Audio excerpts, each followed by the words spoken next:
Welcome to the Deep Dive. We're here to really unpack significant documents, interesting topics, give you that sort of inside track on what's actually happening. You know, government, it's always evolving, isn't it? Constantly shifting. We hear about new laws, new policies hitting the headlines all the time. But, well, it's pretty rare we get to peek behind the curtain at the actual documents that make these changes happen. So today, we're doing just that. We're diving deep into a specific, very recent official document. It's a presidential executive order titled Eliminating the Federal Executive Institute.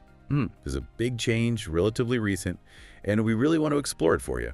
Yeah, and this isn't, just some news report or speculation. This is straight from the source, the Federal Register. Okay, the Federal Register. Right. For listeners who maybe don't bump into that every day, what exactly is it? Right. Well, think of it as the U.S. government's official daily newspaper almost. It's where all federal actions, new rules, proposed rules, presidential directives, like this executive order, they're all formally announced and published. Oh, okay. So it's the official record. Exactly. It's where policy sort of becomes concrete, legally speaking, the place for official public notice. Got it.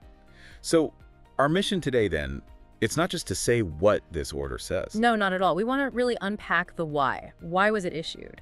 And how is it supposed to happen? What are the mechanics? And maybe touch on what it could mean, potentially, for how government works day to day. We'll try to, break down the legal jargon into plain English, make sense of it. And we'll look at the specific reasons the order gives for this elimination. It touches on, things like taxpayer money, but also this whole idea of bureaucratic leadership. Interesting phrase. Okay, so let's start maybe with the Federal Register itself. You said it's the official journal, the notice board. Why is that so crucial for, say, transparency? Well, it's fundamental, really. It ensures that everything the federal government does in terms of rules and major policies is out there in the open. So anyone can see it. Yeah, businesses tracking regulations, citizens who are curious, advocacy groups. Everyone has access to the same official information about what's changing or what's being proposed. It's how the government officially communicates its actions. Okay. And just a quick note, the website we're looking at this on, it's a prototype, a newer interface, but it links directly to the official PDF on govinfo.gov.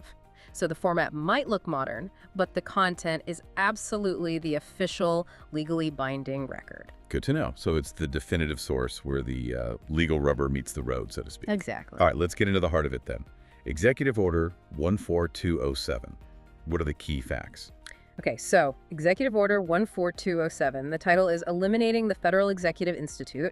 It's classified as a presidential document. Signed by President Donald J. Trump on February 10th, 2025. And then it was published in the Federal Register, made official, on February 14th, 2025. It takes up 2 pages in that day's register. And just quickly, what exactly is an executive order for folks who might not be sure? Sure. It's basically a directive from the president. It tells the executive branch, the federal agencies, how to operate or how to implement laws that already exist. So it doesn't make new law like Congress does? No, exactly. It doesn't create new laws from scratch, but it guides how current laws are enforced, how agencies function, how money is spent sometimes. It's a really powerful tool for a president to shape policy and, push their administrative agenda. Okay. Now, what I find really interesting looking at this document is that it starts right off the bat in Section 1, laying out a kind of philosophy, a justification. Yeah. It's telling us the why up front, isn't it? Absolutely. Section 1 is explicitly titled Purpose and Policy, and it starts with this statement. It is the policy of the United States to treat taxpayer dollars responsibly and advance unifying priorities like a stronger and safer America. So setting the stage. Right.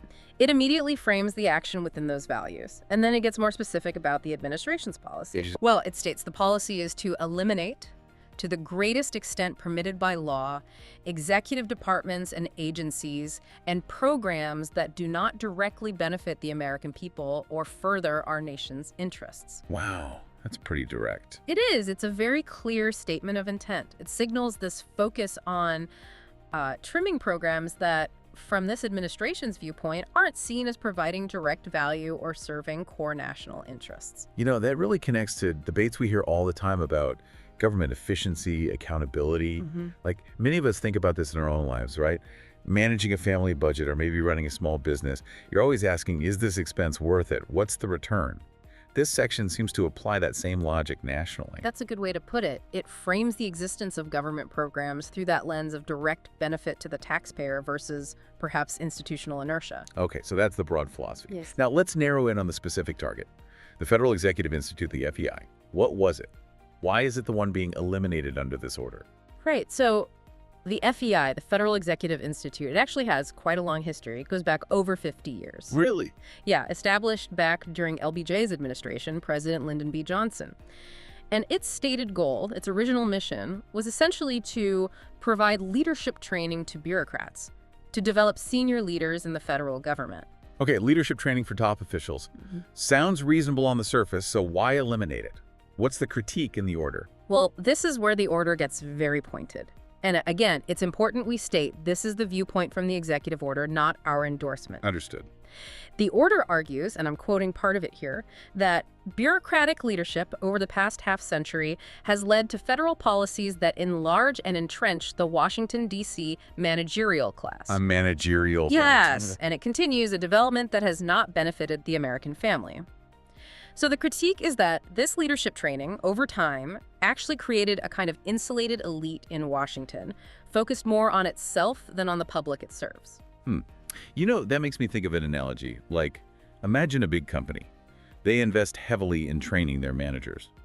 But maybe the training accidentally makes the managers focus more on internal politics, climbing the ladder, complex procedures. And less on the actual customers or the company's main product or service. Exactly. This critique of the FEI sounds a bit like that it fostered an inward-looking group rather than leaders focused outward on public service. That's very much the argument presented in the order. And building right on that critique, the order states its explicit goal for eliminating the FEI. Which is? It says, the Federal Executive Institute should therefore be eliminated to refocus government on serving taxpayers, competence, and dedication to our Constitution, rather than serving the federal bureaucracy. So a clear reorientation, away from bureaucracy towards the taxpayer and the Constitution, according to the order. Precisely. That's the stated rationale. Okay, so we've got the why, the philosophical reasons, the critique. We know what it is, the FEI. Now the how. How does an executive order actually make an institution disappear? Yeah. It's not just flipping a switch, right? There must be practical steps involved. Absolutely not just flipping a switch. It involves real administrative work.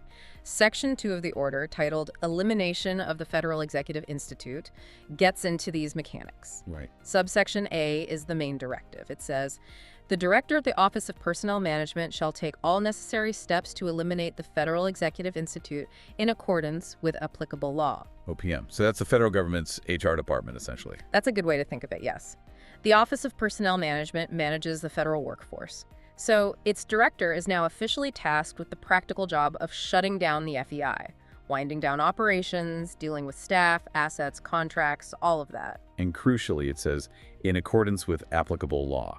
Yes, that's key. They can't just do anything. They have to follow all existing laws and regulations during the elimination process. Budgets, personnel rules, property disposal rules, everything has to be done by the book. Makes sense. Yeah. What else is in Section 2? Subsection B is also important. It deals with revoking the documents that originally established or supported the FEI. Cutting off the legal roots. Exactly. It specifically revokes the presidential memorandum of May 9, 1968, which was likely central to the FEI's creation or early operation.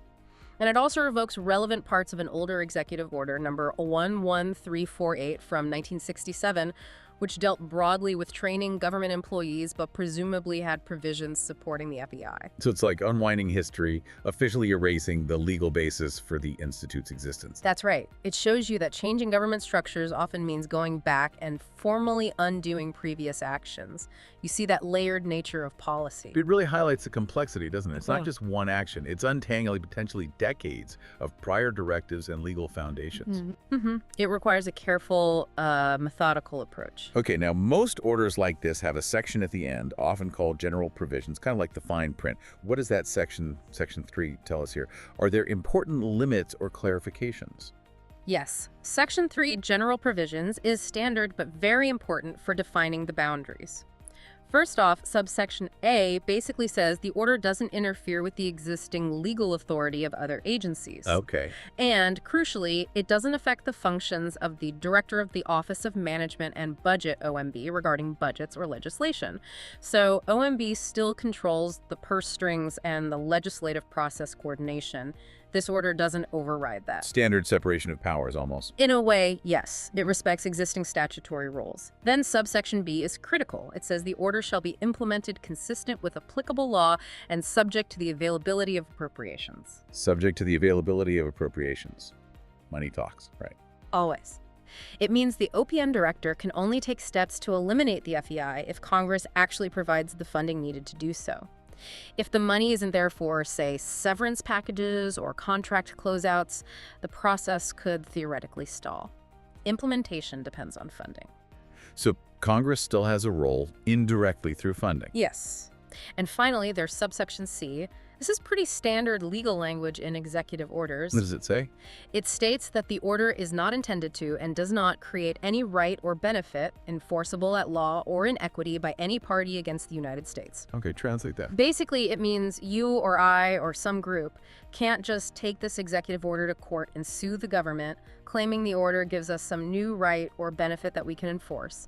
It's preventing lawsuits based solely on the order itself. Got it. It closes the door on certain kinds of legal challenges based on the order's text. Exactly. It's about managing legal risk and clarifying the order's scope. It doesn't create new grounds for private lawsuits. So those general provisions, while maybe seeming like boilerplate, they really do define the edges of the order's power and impact. Clarifies what it doesn't do as much as what it does. Absolutely. They're essential guardrails. All right. So let's recap then. We've taken a deep dive into Executive Order 12207. Its goal, eliminate the Federal Executive Institute. That's right. And the order frames this whole action as really a strategic shift. It talks about greater responsibility with taxpayer money, moving away from what it calls an entrenched managerial class in D.C. And refocusing government, according to the text, on core service, competence, and the Constitution. Exactly. It's a very clear statement of this administration's priorities and a decisive step to implement them, plugging directly into that long-running debate about government size, its scope, its effectiveness. You know, digging into just this one document, it really does raise a broader, fascinating question for all of us watching how government evolves. Right. Well, as government tries to become more, quote, efficient or responsive by, getting rid of institutions like the FEI, how do we make sure essential functions are still met? Things like developing capable leaders, ensuring there's expertise and continuity in public service. Where does that happen now? That's a really critical question. What fills the gap, if anything? Yeah. And what are the sort of long-term ripple effects when institutions that have been around for decades, even if they had problems, are just dissolved based on shifting administrative priorities? It's definitely something to think about as we see future policy changes unfold. Absolutely. Food for thought.